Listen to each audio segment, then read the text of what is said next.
we ended up in court over all of this. It was a 6-month trial, some 118 witnesses, 6,000 pages of telephone intercepts and bug transcript, and these indemnified witnesses. The one who'd sold the Thai traveling salesman to my ex-business partner, Michael, this Peter guy, he was an indemnified witness himself. They would give me an answer in the morning, and I was led up there and said, we've got a legal visit. I went to that area where they had them. The officer who was running the books in there didn't even want to look at me, in there. And I rounded the corner, I saw most of my family and all visibly upset. And most of Michael's family was in the other room. And so I just said... Were you just like, fuck it, send me to prison, I don't care, fuck everyone? Like, was that the sort of attitude that you had towards life? My attitude was, my lawyer, smartly enough, convinced me not to go and pick up 2 guns and talk to the police. Hello everyone. So I'm sure if you've listened to part 1 of my podcast with David Mcmillan, you're probably wondering, when's part 2 going live? Well, I'm glad to say that this week's episode is part 2 with David Mcmillan, where he gets to share his fascinating journey through his, let's say, interesting career in narcotics. By all means, David is quite an intelligent human being, and the next part of his story is quite a fascinating one. So hold on to your seats, guys. Welcome back to the podcast. If you haven't already, please head over to our pages, give us a follow, subscribe to the channel. It's the Daniel Leese Podcast. You can find us on Spotify, Apple Podcasts, Soundcloud, and YouTube. Your support, of course, always helps attract bigger and better guests, and I can get my story to more people like you. So thanks for tuning in, guys, and welcome back to the Daniel Leese Podcast. What he should have done was,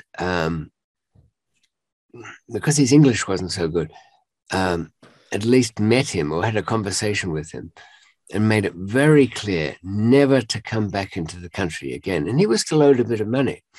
So I did ask about it, but my real question was this. I said, Michael, you've never told me, and I've never really asked, but I feel I have to now. Where did you meet this guy? Look, somebody who was doing business with him here let me have it. What, as a gift? No, I had to pay $50,000 for the introduction. Really? So here's a guy who sells at a quarter rates, and you're getting, what would it be? $2 million a year from somebody for a miserable $50,000. But the guy who gave him to you just didn't like money anymore. No, he said he wanted to get out of the business. Is this somebody I might know? Look, he made me swear I'd never reveal his identity. Now, what do you think of that, Daniel? You know what that tells me? That tells me that I do know the guy. Yeah. If it wasn't, why would somebody make that condition? Because you'd always assume, wouldn't you, that if you're in that kind of line of work, you're not running around telling people who it is. Yeah. After all, what kind of people would you tell who it is? Policemen? No, they're on the other side. On your own side? What about David? Now, the reason he didn't want to say, because the man's name was the notorious Peter Howard, an absolute dirty double-crosser if there ever was one. And he'd found himself in the position of looking up to find the source of all that banging and crashing in his house a couple of minutes earlier, with a handful of federal policemen at his bathroom door as he's got about half a kilo he's trying to flush down the toilet. And they've let Hassan go, the feds back at that time, and pulled Peter in and said, well, you've got a bit of explaining to do, haven't you? And he then offered us, because the reason they went for the deal with scurrilous Peter, let him get away with that, is because the idea was that this guy could be introduced to us, get us back in business, and then arrest us on the basis of that. Because it became very plain that I'd retired. You said before they perhaps bore a grudge of some kind after that night, but they also had a very practical reason. This operation that they'd run called Task Force Aries had cost about $2 million Australian dollars. They'd had their own offices. They had a team of varying between 10, 12 and 30 people. It had cost a lot of money. What I was explaining was that the police agencies, if they spent quite a bit of money on a target, and they can hardly go back to their boss and say, oh, look, funny thing about Joe that we've been following for the last 5 years, seems to have retired. Hasn't left any evidence of his past activities. So I guess we close down the offices, don't we? Got nothing left to do. No, of course, they're not going to do that. The boss will say, look, we've spent all this money now. We go out and get him. I don't really care how you do it. And that's the attitude they took. Of course, it didn't do them. They acted a bit in haste. They thought we were all going to disappear, so that's where they made their move. But they jumped in when they didn't have any drugs and went to trial on that, and took the source of all the troubles, this Peter Howard, made him a star witness. So that wasn't too good anyway. We ended up in court over all of this. It was a 6-month trial, some 118 witnesses, 6,000 pages of telephone intercepts and bug transcript, and these indemnified witnesses. The one who'd sold the Thai traveling salesman to my ex-business partner, Michael, this Peter guy, he was an indemnified witness himself, and he even had his own lawyer. So he just gave everything to the police. No, he was very selective. What he knew was that anything he confessed to while on the stand he could never be prosecuted against. So for a start, he said his life was in danger. So he had a whole little protective team living in his garden shed for 6 months. Yeah. And they went with him as he went down on the street and did his deals down there, because he knew with the police escort, he couldn't get arrested because his life was being protected. So they admitted that he was taking loads of dope, selling it to people on the street with police protection for 6 months. They couldn't stop him because even though they begged him not to go out, he said, that's not part of the deal. That's not, you look at what I've signed to. I can go about my life as I see fit. Wow. So they protect him for that. Yeah. So that's it's so backwards though when you think about it though, isn't it, really? So just so they could... Oh, it gets worse. Just so they could get you, they let this guy deal dope. When he took the stand, he sat there admitting all this stuff. I said to him, why is Peter up there saying, but that was the day I shot Arthur Freddyfugger or something like that in the knee? My lawyer said, because he can never be charged with that now. Anything he admits to is all forgiven. So he went through, he even mentioned that he was out trafficking the last 6 months. Now, the jury the next day sent a question to the judge saying, we're utterly confused here. This guy, Peter, who says he built one of the transport devices for David to use in his smuggling, and yet he's saying that he's been dealing drugs. Is he already in prison now? And the judge had to, with great shrugging of shoulders and looking disheartened, admit to them, no. In fact, for better or worse, the state has decided to forgive this man, providing he provides the truth in the case of this matter before you. He's free and will be free when he leaves here. The jury didn't think much of this, didn't like it at all. Yeah, I was going to say, if anything, that probably worked in your favor, didn't it? It did. And in fact, most of their witnesses worked in favor. There was a a girl that Sue Knoll, she was a courier, and I mentioned couriers before, and I'd learned a lot of things about them. How the ones that are villains are useless. The ones that are people who are gamblers are very good. They've got the confidence to ignore the odds against them. Now, Sue Knoll was quite good too, because she looked kind of, I wouldn't say she was unattractive, but she was slightly tallish and gangly. Secretary Sue was her name. When she was a bit of a wallflower, a bit lonely sometimes.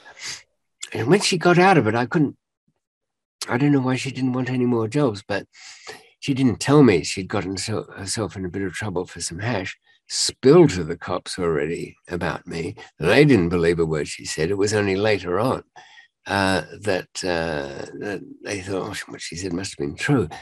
But what I didn't realize, now you get, when somebody's a witness against you, you'll be pleased to know, you get a little crib sheet of any convictions they might have had. And Sue had one for prostitution when she was 19 or something years ago. And when I don't know whether this was in anticipation or just to make her look dowdy, but the police, in their schooling of her as a witness, dressed her up as a kind of school marmish, very plain floral dress with no stockings or hose or anything like that, nothing, very muted makeup. So my lawyer read the thing about the prostitution. He said, well, that witness is done for. I said, I don't know about that. Surely you get people in this sort of world who have got not necessarily glamorous paths. It's not that. He said to her, and this is worth bearing in mind if you have a witness you've got a record of,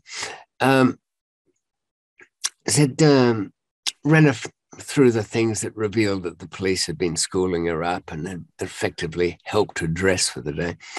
But so why did you agree to do all of this? You were in a bit of trouble, were you? Or if it was found out you were a courier for drugs, otherwise you could go to jail for quite a long time. So you could say you're doing this to get out of that jail. So there's quite a lot of value for you to be a free person. Yes. Now, when you were a prostitute, if a client came and said, look, I'm going to give you this money and I want you to pretend to be a nurse or something like that, you would agree to it, yeah, and dress up for it, yeah, and say what they wanted to be told. Yes, I guess so. Okay, so here you are today, effectively getting money because somebody has told you what to say.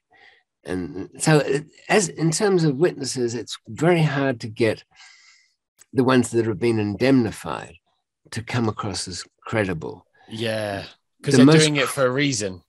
Exactly. And even if they're not, they just seem weird anyway. Yeah. The only ones who seem believable are the ones who are kind of very reluctant to say anything, don't put the boot in, say what they're supposed to say and get out. But my best courier, the worst courier, for example, was, what did he call himself? A gem dealer. Well, some kind of a thief, I guess that's what you say. So as soon as he started traveling, he called my emergency number to say, and he wasn't even near any drugs or anything, but at this stage, he was only at a transit point. I'll need more money. I got robbed last night. And he'd been sent to London because that was the midpoint. Robbed how?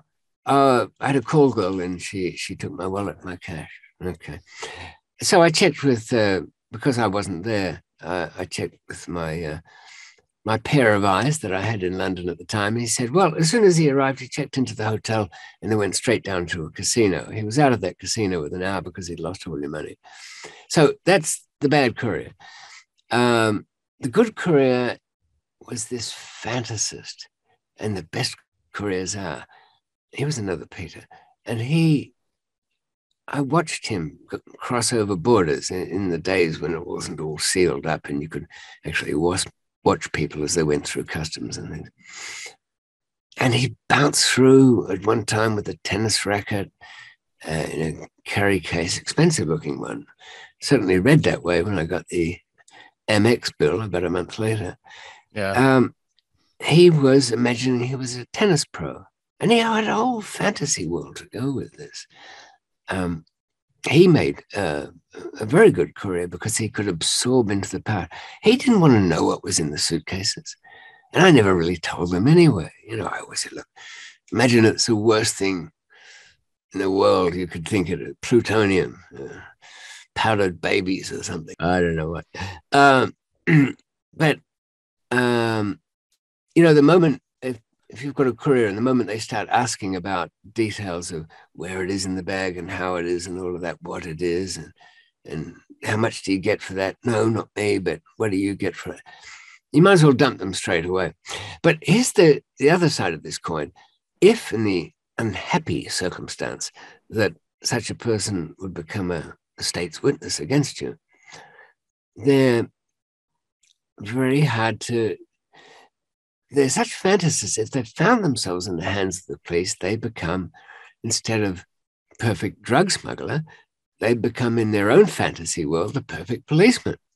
Yeah. And this Peter, the tennis pro, had become, I forget their names, but, you know, in Miami Vice, the old TV series, the blonde-headed one, he became that guy. He even dressed that way for the part and had the sort of some shades that he'd whip off. Yeah.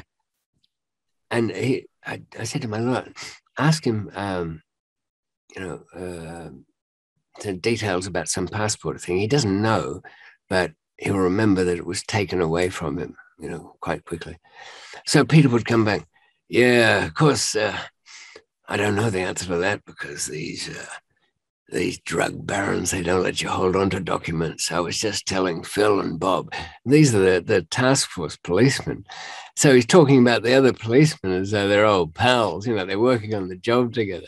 He was ruinous for the prosecution because he just seemed such a absolute stooge for the task force operation. So, you know, I almost felt a bit sorry for the prosecution there at one stage. We had, amongst our little crew, and we never met this guy, but in a conspiracy case, you can find yourself standing in the dock next to somebody you've never met. And Brendan was a hippie from a hippie colony somewhere. He had two things going in his favor. One was the only witness against him was a guy whose name had changed from John Smith to Miche Trafalgar or something like that. Yeah. I said, Brendan, I'm reading the statement. This guy's going on about 44-gallon drums full of heroin in Chiang Mai. He's changed his name to something. Well, if that's not gay, I'll eat my hat. Yeah, he doesn't identify with being a man anymore. Really? My eyes lit up. I thought, perfect.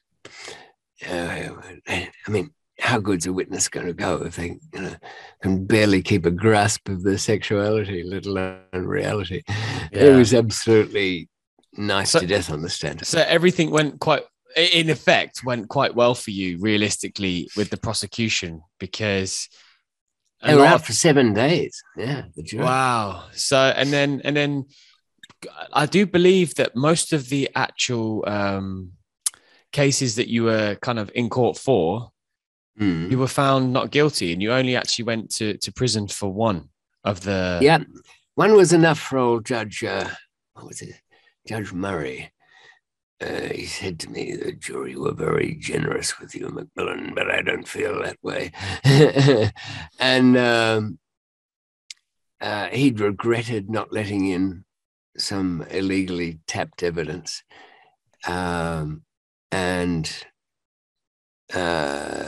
Because it was kind of going, he was letting the prosecution get a lot of stuff in. He threw us a couple of bones. But yeah, no, he's sentenced away quite happily. Oh, yes, that jury was out for 7 days. They even refused to deliberate because he wasn't going to let them go. They'd spent all this time and effort on the prosecution. They were going to come back with a verdict no matter what. Well, they were their own man. There were no drugs in the case, but the police went to Thailand, bought a couple of kilos there, ran a big operation to bring it back into Australia so they could put it on a stand in front of the courtroom. And say it was yours. No, they knew they couldn't get away with that. They said it was an example of the type of drugs that they're talking about. Yeah. Now, how long did you get sentenced for? I was sentenced to 15 years. And you served how many years? And of which the rules at the time served 10. Okay. So you served 10. Okay. Now, let's talk about your wife. Let's talk about Clelia then. So she obviously played a big role in your life up until going to prison. And like, how did you guys meet? Like, what was the? Well, she was. This was in Melbourne, in Australia. She was kind of intrigued by all of that life. She was one of 4 sisters, the children of a Melbourne restaurateur who'd kind of built up his quite big business with a couple of hotels and 4 restaurants. And she was the tearaway out of the girls. The other girls had married, settled down. Clelia kind of just ran off looking for an adventurous life. So we became friends. And that's what we were. She'd tell me her sad stories. She was dating a guy that Ralph, who I knew. And Ralph, that didn't go very far, but Ralph got himself killed, really. It's funny, even though it was very much in the crook world, the shooting was only because he was with the ex-wife of another villain who took exception to that and then had him shot. But the reason I even mention that is because is it violence within the criminal world? No, it's simply that within that circle, everybody had a gun. Australia was very much more weaponed up than Britain ever was. It was certainly a rare thing than you'd see guns there. But even the group I was friendly with that robbed a warehouse full of them. So for a few weeks, we were all Billy the Kid playing with these things. But they're stupid and dangerous things to have around. I think in the 4 occasions in which I've had them in my hands, nothing good has ever come of it.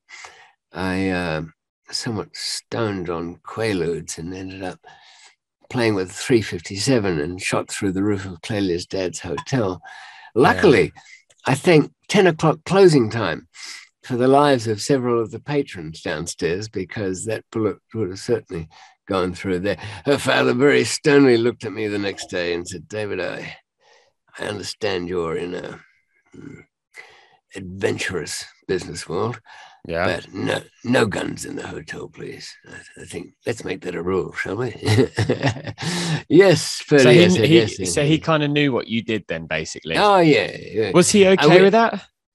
Oh, well, what's he going to do? Yeah, I suppose she's a bit old to say, "I forbid you to see this man." Yeah. That's not going to go well. Now, talking about that also as well on another point, you seem to, like, obviously in that world of obviously drugs tends to be quite violent, but from obviously doing all my research and reading the books and seeing the film, violence never really played a big part in your world, really, did it?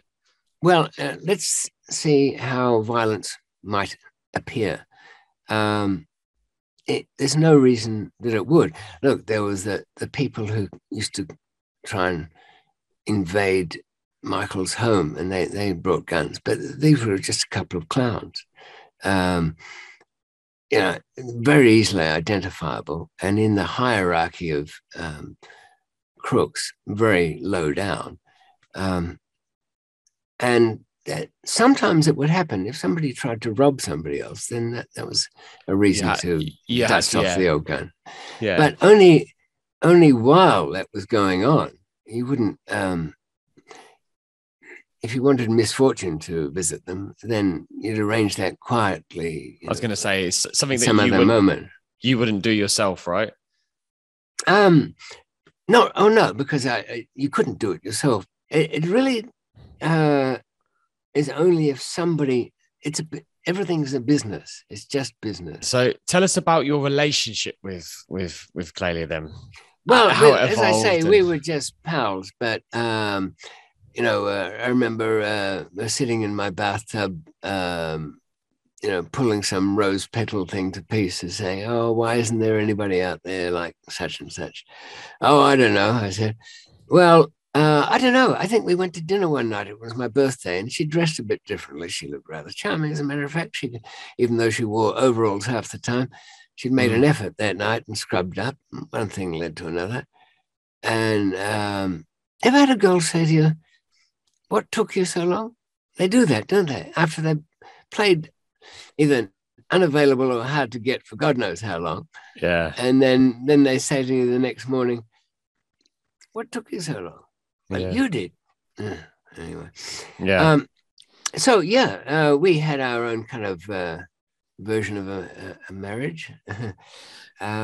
Was it a relationship where you was in love, or was it more of a friendship? Oh yeah, we were very we were in love. Yeah. It was still.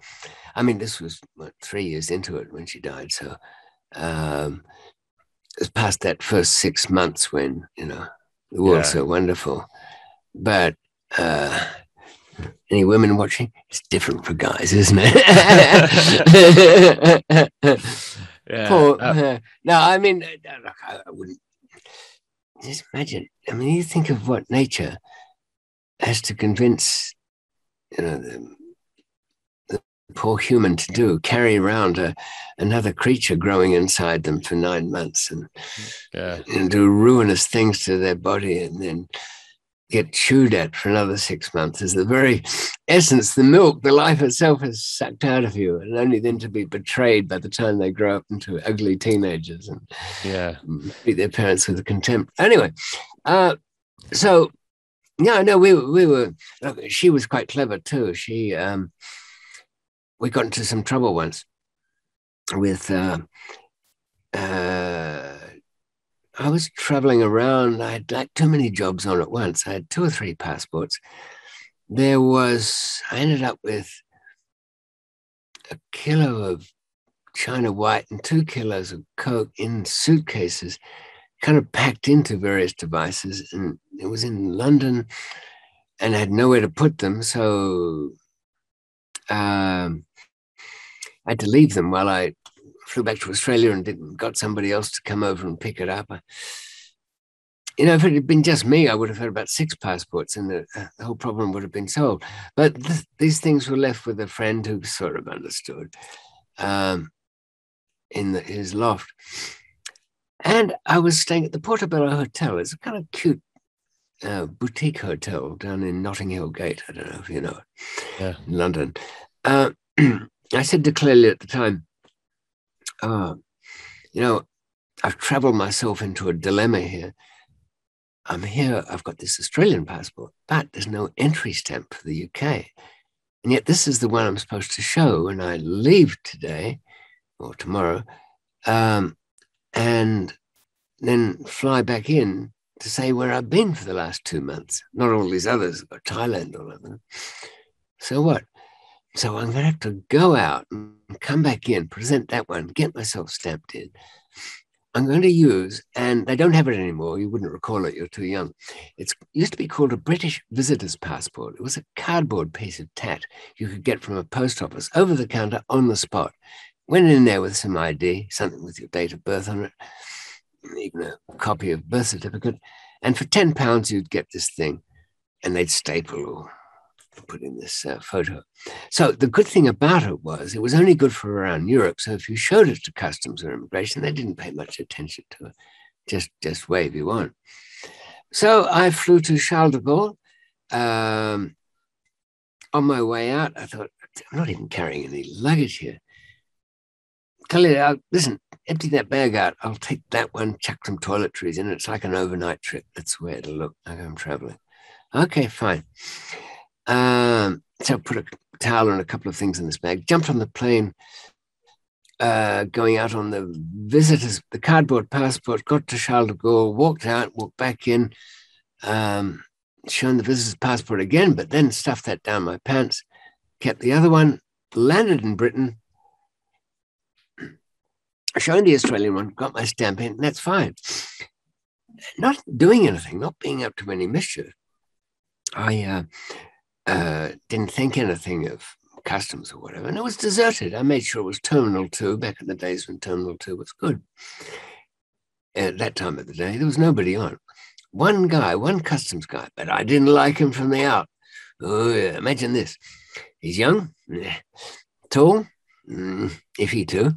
Tall people don't mind their own business, can't help themselves, can they? And he had long hair. Long hair are fucking beautiful. You know what that combination of things means? That's a serious question. Well, what you might think it means. It means he's a bit of a job's worth. Exactly, in a very unique and irritating way, because he's got long hair, it's going against the trend. So he wants to stand out amongst his fellow workers, doesn't he? What, as somebody who shepherds in druggies saying, "Come ye all faithful, I will never stop you"? No, the reverse. They will never get past me, despite my long hair. That's what's going to happen.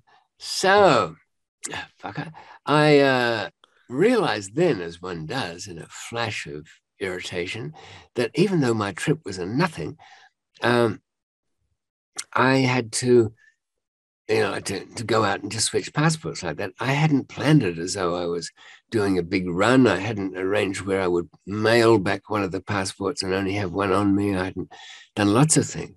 So this guy's given me a tug, and I pull the passport out, and as I've done it, realized I've had it in my mind, use the one, the usual rule is, use the one you've just most recently used, because that's tied to your most recent travels. But that's the Australian one, and it's got, but it's also got a Thai stamp on it from like about a month earlier. I know it was a month earlier, but I don't like it. He didn't like it either. Long hair. Thailand, eh? So you came off a flight from France? Yeah. I want to say, look, I left Britain this morning. I can't, can I? Because I've been on another passport when I left.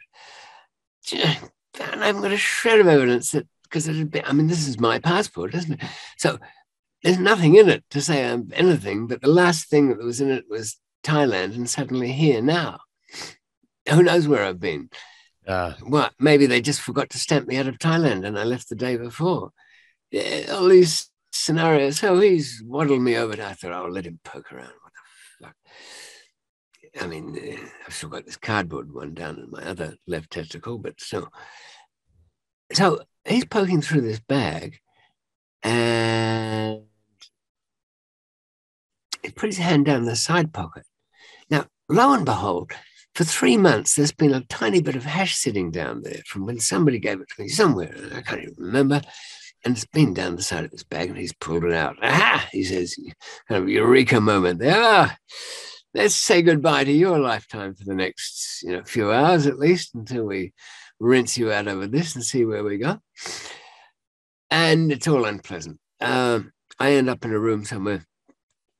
And, of course, they search me properly, and the other passport comes out, the cardboard thing, which they all make jokes about. Oh, yeah, that one. Yeah, we see that all the time. We're almost suspicious when we see that one. Well, they're not, but and he'd admitted that if he'd seen that one, he would have let me go. Anyway, they're trawling the flight computers of the airlines and realize that, in fact, I have been in Thailand about 3 days ago. Unbeknownst to me, when Clelia confirmed the booking, she'd given the telephone number of, this is before mobile phones, right? So you had to give the number of someplace where you could be contacted. And it was my friend whose house it is, where in the loft is a big thing with a thing. So they've held me while they've staged a raid on his place. Now, I don't know. Who was it? Simon. Yeah, hi, Simon. You could have told me before that you had a record as long as your arm with the drug police in the UK. No, not a dicky bird out of you. So this guy that you're stashing stuff at, he's known. Yeah, I know. It's not good. So none of this is looking good right now. No, and it gets worse because they've done a good old check of the place, gone up in the loft, found a suitcase with padlocks on it. Clelia's got in quick and said, no, those are ours, protecting this dickhead, the one who failed to... and he says, I don't know anything about this suitcase. They must have put it up there. The suitcase, still unopened, is back, sitting in a room full of customs people, including some big knob who's been called out from the State Opera or something like that. No, the Covent Garden one. He probably was thankful for it. And it's all down to this, what's in this suitcase. Yeah, there's 2 kilos in this suitcase. Ooh. Yeah, but now all along, Clelia, wise girl that she was, has been planting seeds in their minds, running through scenarios and seeds. She's got her own passport, which is, by the way, a fake, but genuine fake, so they won't ever possibly know. So is mine, but they won't ever possibly know, except they already know because they almost got me 6 months earlier, coming through an airport, and they searched me back and forwards, found a traveler's passport, but nothing else. Yeah. And still tried to follow me around town. I didn't know about that, but luckily I took the tubes. So I'm down as a possibly dirty player. We're in the room. Clelia's, what's going on? I open the bag, flop, couple of towels, big radio tuner inside. We will find the key here. He meant the bag, not the radio tuner. And sure enough, now Clelia had put in a whole lot of half a dozen old 35 millimeter film canisters full of marijuana that we'd got. I can't even remember where. Everybody says, there we are, there we have it. Time for me to step in. Look, I feel a bit sorry for Clelia. That's her bag, you know. Yeah. Why, did you put it in there? Well, maybe I did, maybe I didn't. Let's say we make an early night of it, shall we? Yeah, and they're all a bit disappointed because there's nothing big there. I'll sign for the canisters of marijuana, yes. Let the girl go? Well, I don't know about that. She just snotted one of our female staff members in the toilet there. She was trying to flush something down the toilet. Now, well, that must have been between them. I'm sure they're all old enough and ugly enough to sort that out amongst themselves. But let's get back to trade here. I sign up for that. You let the girl go. All right. Call it a day. Longhair is not happy. He thinks there's more to it. But Clelia, wisely, has said that she just met me a week ago in Bangkok. Oh, really? Yeah, good time, Charlie, splashing money around. A bit nervous he was. Right, was it? People coming, going. And, well, there was a couple of big suitcases. Looked different, not like that one, but, solid ones on the outside. Oh, yeah. But a guy came to our hotel room just before we left Bangkok, and he was really pacing up and down. I couldn't hear quite what they were saying, but, I'll see you in Europe, see you in Paris, because I'd just come from Paris. Right. So they've come back. We've missed it. It's been picked up there. It's come to Paris. That's why he's gone this morning. That's why he didn't want to be seen going. And now he's coming back and switched passport. All right. So I've signed my confession, interrupting them all the time to distract them from this. Longhair's going, I don't know. Let me read those reports of back from that 6 months ago, what was down there. No, we're going to read them in your own time. Oh, by the way, this suitcase, you want to take it out to Scrubs or wherever the hell you're going? No. And the radio tuner, give it all to the girl. She, where the hell, she came out of this with nothing. So she's gone. That's it. I'm on my way. I think, wow, that was close call. Don't want that too much. Meanwhile, back at, she's gone back to my friend. Now, she's been like relieved, but rattled. But she's done well, hasn't she? She's come up with a cover story. She's leaked it appropriately, so it's all swallowed, hook, line, and sinker. She's fought to keep herself free, flushing a bit of stuff down the toilet and all of that. Yeah. And never ratted me out other than in exactly the way one should. If she'd sat there saying nothing, I don't want to say anything, their minds would have been free to roam around, wouldn't it? So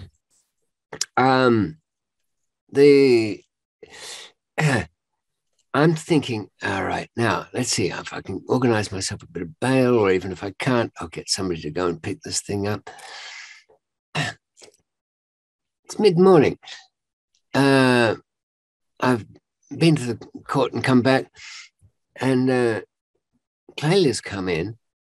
Oh, by the way, I said to her, get in touch with my friend Robert. He'll be your guide and sensible person. Robert came in, he was probably the prettiest young man I've ever seen in my life. He was a model. Quite flexible sort of young man, I suppose. But very much an outsider and somebody who was quite game in this world too. Yeah. So they both came in, and I said, well, the visits back in those days were right. People used to have 2 visits a day. You could have beer, you could have food, all sorts of things. I said, well, that was a close call, wasn't it? You did well there, Claylia. And now I presume you've got it out of that other house, haven't you? Well, what's to get? What do you mean, what's to get? Well, I don't know. I shouldn't have said anything. But when I got back there, I was so panicky. I had to warn your friend Simon that this stuff was in there. I didn't know what to do with it. So he's really shit himself, opened up the radio tuner, but he couldn't quite get into it. It had sub-canisters within it. They were really sealed up. You couldn't get into them. He's determined to throw this away. He's kept a bit for a party, mind you. And thrown it in the rubbish, or taken it to the local skip or local rubbish bin. Streets in those days had a lot more rubbish bins on the corners. So I said to Robert, okay, I'll tell you what the area is. We've got to chase it down to the rubbish bin and the dump. And the next day, I pieced it together over the next couple of months, actually, because I didn't know all the things I came to know. This is like, Longhair has read the reports from the previous interception and read that I had a radio tuner with me that they couldn't get into. It had special Allen key screws and they didn't have the equipment, so they let it run. But they tried to follow me on the tubes and I got away from them. But 2 radio tuners, no. And there was something in there. Robert and Claylia have gone down to where the dump is because they've just picked up the rubbish, luckily in an old-fashioned way, in an open truck and everything like that. And headed down that way is a customs officer's team at the same time, heading straight back to Simon's place. But Simon won't be home. Why? Because he's ahead of all of us, got his own bag, had a visitation from God that it was maybe not such a good idea to throw away $1 million worth of stuff in the heat of the night, and that he could somehow learn to live with all of that. And he's got his own gunny sack and digging through the dump. Yeah. But Robert, being a man with his nose to the ground, managed to find it first. He gets it away, cleans up Claylia, puts her on a flight back to Australia, makes sure he steers clear of the customs because they're pretty much concentrating on Simon and his own gunny sack at the time. and he has buried it for me, which later became a car park, but that's another story. Retrieval was a long exercise. Anyway, but anyway, I tell all this story because it's indicative of how Clelia was as a girl who could think on her feet. I was going to say, she seemed like almost like she was like a right-hand woman for you. Like she played that role of, you know, being the additional brains that you kind of required. Yeah, no, she could see, like a lot of the women in my life, they exceptions, but they could think better in a crisis than in boring life.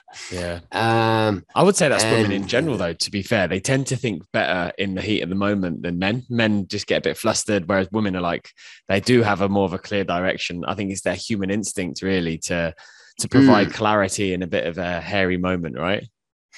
Yes. You have to balance that against a fear response. But I think that applies to anyone of whatever sex.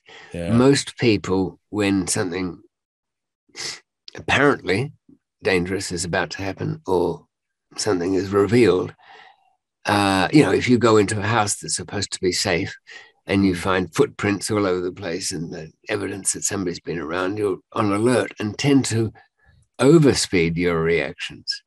We got a message once in a transit lounge in the middle of an operation from an old friend who said that the feds were tipped off and they're all waiting for you to get to the next destination. And should you do anything? And I had to stop Michael from going over to the courier and talking to him, saying, wait a minute. Look, it's a good rule never to say anything to anybody on any occasion without having a good think about it. In fact, most things are not worth saying. And certainly going up to a courier and saying, oh, by the way, Fred, you might get arrested and deep shit at your next point of call. In what way is that going to be beneficial? Yeah. So it turned out to be a nothing and it was all right. But she was... Did Clelia like that lifestyle, though? Did she enjoy it? No, she got a bit, as time went on and it became clear that the police were everywhere. It became tiring too much for her as it is, And how did that play on your relationship as well, though? Because obviously, it's a very difficult circumstance to have a relationship with somebody whilst all this is going on at the same time. So, was it affecting you guys romantically? Or? No, not at all, really. I think I don't know, we both had sense of humor, so that helped. Yeah. And then when it came to you guys then eventually getting arrested in Australia, which then obviously led on to the trial, which we spoke about earlier. And then you both were obviously in prison then. And at what point was it when the obviously they had the informant come in and then set a fire? At what point was this? Was this after the trial or before the trial? Oh no, it was before the trial, in the hope that they would get some evidence by confessions from the girls. And then they were willing to let them go, providing they wouldn't accept that I would just confess on my own behalf, but they wanted me to indicate other people, which we couldn't possibly do. Wouldn't want to do. That wasn't a deal. So, because they hadn't done anything, the girls, we figured that they'd have to bail them out sooner rather than later. Yeah. And how was it? I mean, like, obviously, horrible circumstances. You got a trial looming over your head, and then you find out, like, the woman that you love, your wife. Well, that overrode everything. They wouldn't give me an answer in the morning, and I was led up there and they said, oh, we've got a legal visit. I went to that area where they had them. The officer who was running the books in there didn't even want to look at me in there. And I rounded the corner. I saw most of my family and were in there, all visibly upset. And most of Michael's family was in the other room. And so I just said, dead? Yes, it's terrible. Oh, and that was it. I don't remember much more after that. But I was very... What was your immediate reaction to that, though? Well, that can be gained by listening in on my conversation with my lawyer about 1 or 2 weeks later. Oh, Rainer Ellinghaus, the great hippie lawyer, defended many of people, got people off on technicalities all the time, but also quite flexible in a trial. You can say things to him that you wouldn't say to anybody else. I went to the next meeting with him and he said something about witnesses popping up. I said, look, Rainer, a couple of things. Our next remand hearing, I'm going to say to the police, I've got things I want to tell them about the case. They will take me from that magistrate's court over the road to the police headquarters there. Now, we cross the street to do that. We cross it on foot. Now, I want you to take this note to my friend here. And the note says, absolutely in plain English, get me 2 automatics with silencers on them, 45s or 9mm to 45. Have Jimmy drive past in a flatbed truck, throw me the guns. I might be in handcuffs, but it doesn't matter. If I am, he should hold them. The police officers at bay, they won't put up a fight. They certainly won't go for their guns or anything.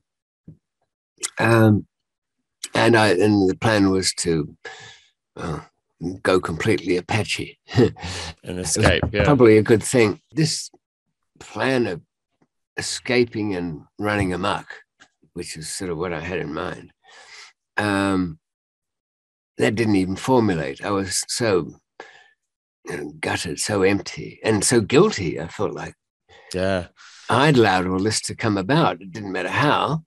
It didn't matter whether the others were wrong or police did what police do. You expect that. You expect everybody to do their worst. So if you've got people you care about close to any of that, like clearly I was, I thought a family would be more than upset. Oddly enough, they came back and the old man said, no, we understand it wasn't your fault, which is good. And would have stayed that way until the police came to him and said that I'd arranged the whole thing, which is nice of them. Anyway, oddly enough, the police are still some of them are still in touch by email and whatnot. With you? Chatting about it. Yeah. Oh, they always have been. What? Like, is in like friendly, or you told them to like? No. It depends what they were doing. Certain ones will never be friendly. But it was a big task force. One of them committed suicide. There were 42 on it. Others had lesser roles. But I mean, there's 2 or 3 that I'm in touch with quite a bit. And it's funny the things they've told me over the years. Yeah. Some of them even tipped me to informers, which is handy. Oh, wow. Only when their fingerprints wouldn't be over the corpse, but mainly because they know that I take these things in my stride. Yeah. So obviously, you're dealing with the guilt and obviously dealing with actually like losing your wife and stuff, and then you get convicted to 15 years in prison. I didn't care about any of anything. Were you just like, fuck it, send me to prison, I don't care, fuck everyone? Like, was that the sort of attitude that you had towards life? My attitude was, my lawyer, smartly enough, convinced me not to go and pick up 2 guns and talk to the police, because the plan had some flaws in it, which you can imagine. And what if they hadn't peaceably handed me over? Jimmy would have had to let one of them have it at least, and the other one wouldn't have liked that, so he probably would have had to let him have it as well. And I had to do something with those guns flopping around. So no, it would have been a very bad plan. But my mental state I didn't have any interest in the case for quite some time. But you don't. Look, in a prison, this is one thing. When you're under attack constantly, you don't absorb things in the normal way. They talk about the 5 stages of grief and all that shit. Well, you don't have time for all of that. You're under threat. You're facing life. You're under attack by various things are falling to pieces. You've got that as well. You defer it. And I deferred it and deferred it. And even when I was released, I thought I hadn't really dealt with it at the time. That's why I never had a photograph of her inside. No object. All of my stuff had been confiscated anyway. Even my clothing had been gone. All my paintings had been torn up. The sculptures, the wooden ones, were thrown in a fire and burned. Police had lived in my house for 3 weeks after the arrest, supposedly looking for evidence, but had parties because the neighbors complained and called the police about the noisy parties next door. So they shit in the pool and then left eventually. But every single thing was gone and destroyed. So they had party on your stuff that they've just got sent away for. Yeah. It's such a hypocritical world that we live in, right? Oh yeah, not at all. Michael used to say to me, when I was young and naive, and saying about the legality of this or the legality of somebody coming with an arrest warrant, or a policeman tried to arrest me, or somebody else. He said, David, when you're older, you'll realize sometimes. If you've done something stupid, men with guns will come to your door. If they wear a uniform, nice for them. They got a badge, isn't that a shiny thing? It doesn't matter who the fuck they are. Men with guns eventually come to your door. That's what you've got to, keep the mindset from the beginning, that anybody can be anything and do anything.